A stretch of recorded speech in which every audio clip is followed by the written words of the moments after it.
अगर आप छोटे बच्चे के माता पिता हैं तो आपको इस बात की चिंता होगी कि क्या नई शिक्षा नीति के बाद भी आपको अपने बच्चे के नर्सरी में दाखिला कराने को लेकर माथापच्ची करनी होगी। और अगर आपके बच्चे 10वीं या 12वीं में पढ़ने वाले हैं तो आपको इस बात की फिक्र होगी कि कॉलेज में दाखिले के लिए क्या अब भी 90% से ऊपर अंक लाने होंगे। और अगर आपके बच्चे कॉलेज में पढ़ रहे हैं तो आपकी चिंता नौकरी से जुड़ी होगी। क्या नई शिक्षा नीति से उन्हें नौकरी तलाशने में आसानी होगी? जब से सरकार ने नई शिक्षा नीति का ऐलान किया है, आम जनता ऐसे ही सवालों के जवाब तलाश रही है। सबसे पहले शुरुआत स्कूली शिक्षा से करते हैं। नई शिक्षा नीति में पहले जो 10+2 की बात होती थी, अब उसकी जगह सरकार 5+3+3+4 की बात कर रही है। 5+3+3+4 में 5 का मतलब है 3 साल प्री स्कूल के और क्लास 1 और 2। उसके बाद के 3 का मतलब है तीसरी, चौथी और 5वीं क्लास। उसके बाद 3 का मतलब है 6ठी, 7वीं और 8वीं क्लास।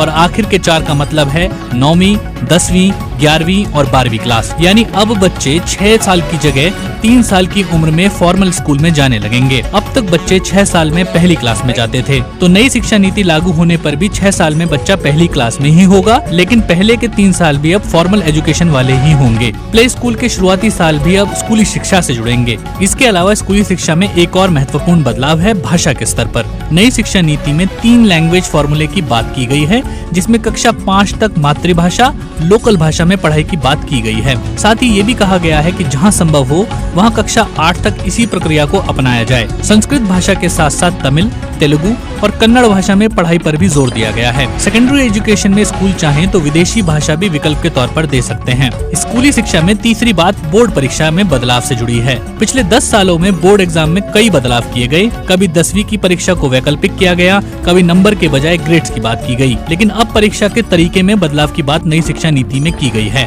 बोर्ड एग्जाम होंगे और अब 2 बार होंगे, लेकिन इनको पास करने के लिए कोचिंग की जरूरत नहीं होगी। परीक्षा का स्वरूप बदलकर अब छात्रों की क्षमताओं का आकलन किया जाएगा, न कि उनकी याददाश्त का। केंद्र सरकार की दलील है कि नंबरों का दबाव इससे खत्म हो जाएगा। साल 2022-23 वाले सत्र में इस बदलाव को लागू करने की मंशा जताई गई है। इन बोर्ड परीक्षाओं के अतिरिक्त राज्य सरकारें कक्षा 3, 5 और 8 में भी परीक्षाएं लेंगी। इन परीक्षाओं को करवाने के लिए गाइडलाइंस बनाने का काम नई एजेंसी को सौंपा जाएगा, जो शिक्षा मंत्रालय के अंतर्गत ही काम करेगी। इसी तरह के बदलाव उच्च शिक्षा में भी किए गए हैं। अब ग्रेजुएशन यानी अंडर ग्रेजुएट में छात्र 4 साल का कोर्स पढ़ेंगे, जिसमें बीच में कोर्स छोड़ने की गुंजाइश भी दी गई है। पहले साल में कोर्स छोड़ने पर सर्टिफिकेट मिलेगा, दूसरे साल के बाद एडवांस सर्टिफिकेट मिलेगा और तीसरे साल के बाद डिग्री और 4 साल के बाद डिग्री होगी शोध के साथ। इसी तरह से पोस्ट ग्रेजुएट में भी 3 तरह के विकल्प होंगे। पहला होगा 2 साल का मास्टर्स, उनके लिए जिन्होंने 3 साल का डिग्री कोर्स किया है। दूसरा विकल्प होगा 4 साल के डिग्री कोर्स शोध के साथ करने वालों के लिए। ये छात्र 1 साल का मास्टर्स अलग से कर सकते हैं। और तीसरा विकल्प होगा